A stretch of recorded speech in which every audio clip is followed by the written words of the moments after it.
Halo semuanya, pada video kali ini kita akan membahas tentang online synchronous instruction. Yuk kita simak bareng-bareng. Cuplikan video sebelumnya adalah contoh dari online synchronous instruction. Kira-kira gimana ya pengalaman saya mengikuti online synchronous instruction? Apakah menarik dan interaktif? Jangan di-skip videonya ya. Sejak pandemi COVID-19 pada tahun 2020 hingga sekarang, banyak sekali pengalaman yang didapat terkait online synchronous instruction ini, terlebih saat pandemi, yang secara keseluruhan proses pembelajaran memang dilaksanakan secara online. Tetapi saat ini, online synchronous instruction masih dilaksanakan juga dan menjadi opsi bagi para guru dan dosen agar proses pembelajaran menjadi lebih fleksibel di mana saja.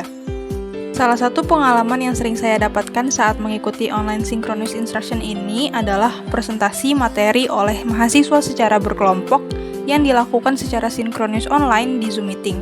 Hal ini seringkali kurang interaktif dan menarik karena kelas cenderung pasif dan komunikasi berpusat pada tim yang sedang presentasi saja. Dan salah satu penyebabnya adalah seringkali tim presentasi hanya sekedar membaca slide presentasi, sehingga mahasiswa lain yang ada dalam Zoom Meeting merasa kurang tertarik dan kadang merasa bosan.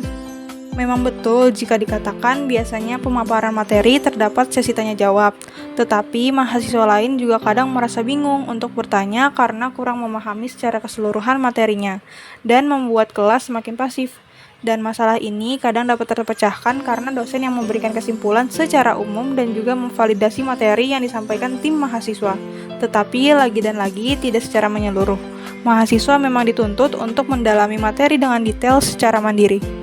Wah, dari cerita pengalaman tadi, kira-kira apa ya alasan online synchronous instruction tersebut kurang menarik dan interaktif? Dan bagaimana ya cara membuat online synchronous instruction tersebut menjadi lebih menarik dan interaktif? Yuk kita lanjut simak videonya.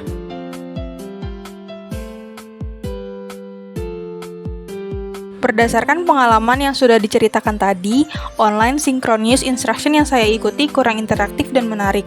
Dikarenakan pada dasarnya online synchronous instruction itu memfasilitasi komunikasi dua arah, tetapi pada kasus ini lebih sering berpusat pada satu arah yaitu pemateri, dan berdampak pada kelas yang menjadi pasif, serta kesulitan untuk memahami materi secara mendalam atau deep learning. Sebagai tim pemateri harus mempertimbangkan apa yang akan diekspektasikan dan apa yang dilakukan oleh para peserta didik selama synchronous learning. Dalam kasus ini adalah mahasiswa lain yang tidak menjadi tim pemateri.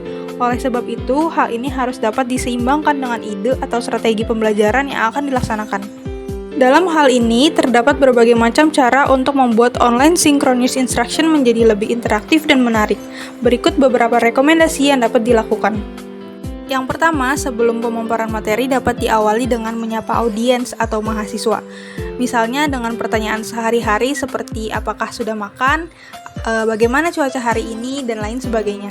Lalu yang kedua, membuat games di awal sebelum memulai presentasi dengan menggunakan vote atau meminta pendapat dari para peserta didik atau mahasiswa lain terkait dengan topik yang akan dibahas.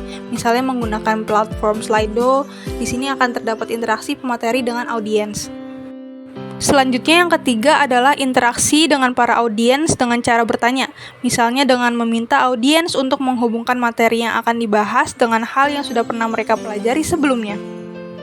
Kemudian yang keempat adalah efektivitas waktu. Hal ini tentang berapa lama waktu yang baik untuk melaksanakan pembelajaran. Waktu yang baik itu idealnya adalah rentang 30-40 menit. Jadi agar kelas tidak terkesan membosankan, tim pemateri harus merancang waktu seefektif mungkin dalam menjelaskan materinya. Yang kelima adalah speak slowly and don't be monotonic. Hal ini artinya adalah kita ketika presentasi harus berbicara secara perlahan dan menggunakan intonasi yang beragam agar menarik perhatian audiens. Yang terakhir atau yang keenam ini adalah in synchronous delivery, you must try to make a personal connection with student. Dalam hal ini bisa dilaksanakan pemateri dengan memanggil nama peserta atau audiens atau mahasiswa, dan hal ini akan berdampak terhadap perhatian mereka untuk menyimak presentasi. Thank you for watching this video and see you in the next video.